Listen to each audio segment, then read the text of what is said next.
guys.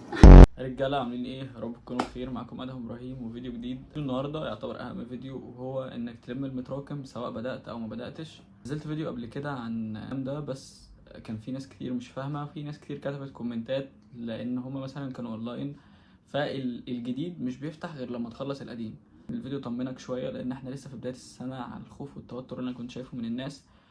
فانا كده طمنتك، يلا بقى بينا نبدا في الفيديو. اول حاجه اقول لك تجربتي، انا كنت بلم المتراكم ازاي. ده زي الكيمياء، ودي الماده اللي انا قلت لك اللي انا جبت فيها 56 من 60، رغم ان انا ما كنتش بذاكر كيمياء. الكيمياء دي كانت بالنسبه لي اصعب ماده، فانا هطبق لك على اصعب ماده انا كنت مراكم فيها وقدرت اجيب فيها درجه بالنسبه لي انا كويسه الحمد لله. حاجه، المتراكم يتلم ازاي سواء انت كنت اونلاين ولا سنتر. لو انت اونلاين ولسه ما بداتش خالص، والجديد ما بيفتحش غير لما القديم تخلصه وتمتحن عليه، حلو قوي. اول حاجه تجيب ورقه وقلم وتعمل جدول يناسب حضرتك، ما يناسب دماغك، يناسب وقتك. اللي هو انا بقدر اذاكر كام ساعه في اليوم، بقدر مثلا اذاكر 5. ما اعملش جدول مذاكره 10 ساعات، مش هخلصه وهتقفل ومش هذاكر تاني يوم. انا كنت بعمل كده وعارف انا ما كنتش اقدر اخلصه وهتقفل واقول لا خلاص انا كده مش هذاكر.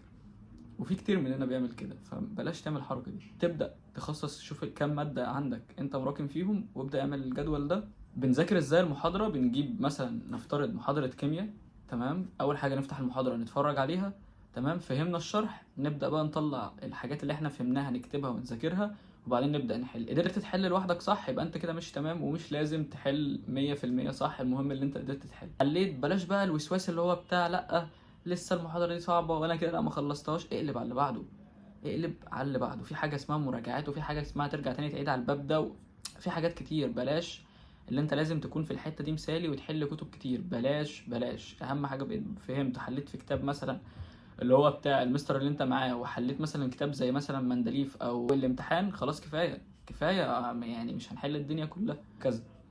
ازاي بقى تبدا انك تذاكرها اصلا عشان ما تتقفلش؟ عشان في جديد، في مواد انت اكيد مش مراكم فيها. اول حاجه، انت مثلا نفترض انك بتصحى تذاكر الفجر، ابدا باكتر ماده انت شايف فيها ان دماغك لازم تستوعب الشرح بتاعها، مثلا ماده زي الفيزياء او الكيمياء لو انت مراكم فيها، او مثلا ماس لو انت كنت علم رياضه.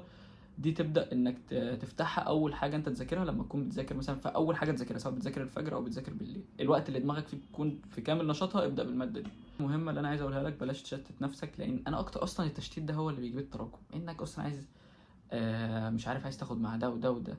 والطالب الشاطر بيجيب في الاخر 50%، لان الطالب الشاطر بيدور على المثاليه، وبيدور اللي هو ممكن ياخد معاه 5 مدرسين عادي. كده يكون خلص فيديو النهارده يا شباب. باذن الله الفيديو الجاي اكلمك عن مشكله بتواجهنا كلنا، اللي هو النسيان. اللي هو انا طلعت في المنهج قدام وانا تمام مش مراكم اي حاجه، بس انا نسيت اللي فات. فهقول لك على طرق باذن الله تخليك اللي هو تلمه بسرعه، على عكس انك ترجع تذاكره من الاول وتضيع وقتك. وده باذن الله ممكن يكون فكره الفيديو الجاي. لو عجبتكم اكتبوا لي تحت في الكومنتات واعملها لكم. وبكده يكون خلص فيديو النهارده. هو فيديو سريع لان بس لسه جاي من الكليه وتعبان، بس ادعوا لي ربنا يوفقني وربنا يوفقكم يا رب. شاوت وصلي اللي انتوا عايزينه، واشوفكم الفيديو الجاي. سلام.